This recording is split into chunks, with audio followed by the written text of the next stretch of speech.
Is our reality a prison? A meticulously crafted illusion designed to trap our souls? For thousands of years, a chilling concept has echoed through the halls of esoteric thought. The idea of a false god, an imperfect creator who fashioned our material world not as a paradise, but as a cage. Welcome to the Bizarre Bureau. Today we delve into the shadows to uncover the story of the Demiurge, the architect of the Matrix.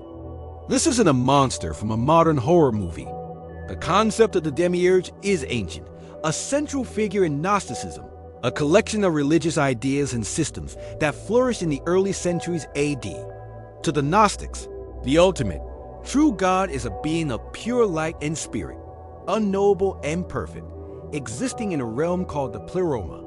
This true God didn't create our universe. Instead, from this divine source, emanations or spiritual beings called eons came forth. One of these eons, often named Sophia, meaning wisdom, in her desire to create something on her own without her divine counterpart, accidentally gave birth to a flawed, monstrous being. This being was Yaldabaoth, the Demiurge. Cast out of the spiritual realm due to his imperfection, the Demiurge, ignorant of the true God above him, mistakenly believed he was the one and only creator. In his arrogance and ignorance, he declared, "I am God, and there is no other God but me." He then fashioned the physical universe and everything in it, including humanity. But this wasn't an act of pure creation. It was a clumsy imitation of the higher spiritual realm he could only dimly perceive. He crafted the material world as a copy, a flawed and corrupt reflection of the perfect Pleroma.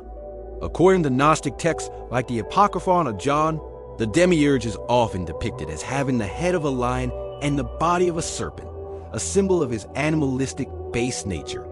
He is not necessarily evil in the way we might think of a devil figure. Instead, his defining characteristics are ignorance and arrogance. He's a blind god, an architect who doesn't understand the true blueprint. He trapped fragments of the divine light, the human spirit or soul within physical bodies, binding them to the cycle of birth, death, and reincarnation within his flawed creation. He and his underlings, the Archons, rule over this material plane, acting as cosmic wardens to ensure no soul escapes back to the Pleroma. The goal for Gnostics, then, was not to worship this creator god, but to escape his prison. Salvation wasn't about faith or good works in the traditional sense. It was about attaining gnosis, a direct, intuitive knowledge of the divine. This secret knowledge reveals our true origin, the nature of our imprisonment, and the path to liberation. Figures like Jesus in the Gnostic view were not sent by the Demiurge, but by the true God from the Pleroma. They came as messengers to awaken humanity, to remind us of the divine spark within and to show us the way out of the material maze. You might be thinking this sounds familiar. A hidden reality, a simulated world, an architect in control, a chosen one who awakens. You're right.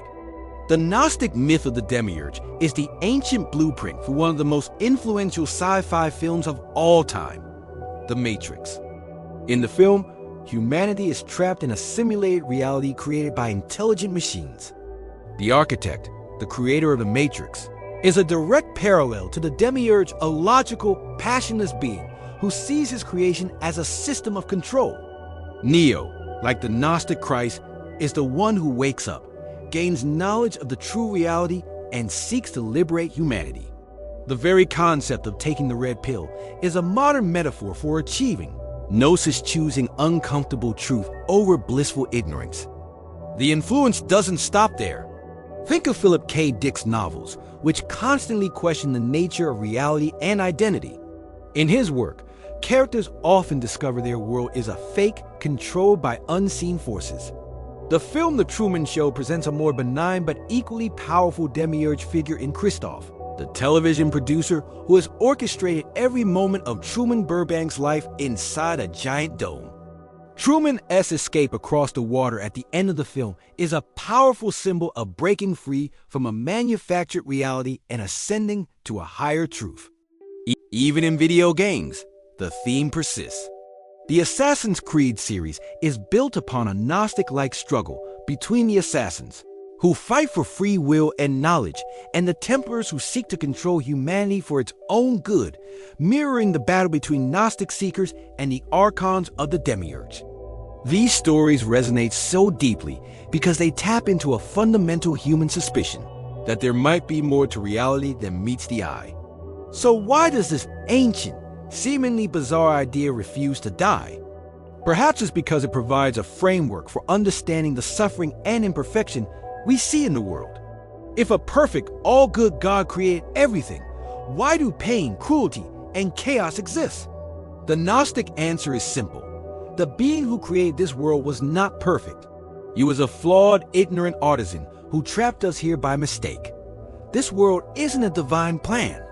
It's a cosmic accident, a glitch in the system. This perspective shifts the focus of spirituality inward. It suggests that the divine is not something to be found in an external God or a holy book, but within our own consciousness. The path to freedom isn't through prayer to the architect of the prison, but through self-knowledge and awakening the divine spark that lies dormant within each of us. It's a call to become spiritual escape artists. Of course, this is a mythological framework, a symbolic story designed to explain deep philosophical and spiritual questions. But whether you take it literally or metaphorically, the story of the Demiurge serves as a powerful reminder to question everything. To look beyond the surface of what you're told is real. To question the systems of control, whether they are political, social, or spiritual, that might be holding you back. It encourages us to ask the ultimate question: are we living freely? Or are we simply well-behaved prisoners in a beautiful, elaborate cage? What do you think? Is the Demiurge a myth, a metaphor, or a hidden truth about our reality? Let us know your theories in the comments below. Thank you for joining us on this journey into the mind-bending world of Gnostic lore. If you enjoy exploring the strange and unexplained, don't forget to like this video and subscribe to the Bizarre Bureau for more dives into the unknown. We'll see you in the next investigation.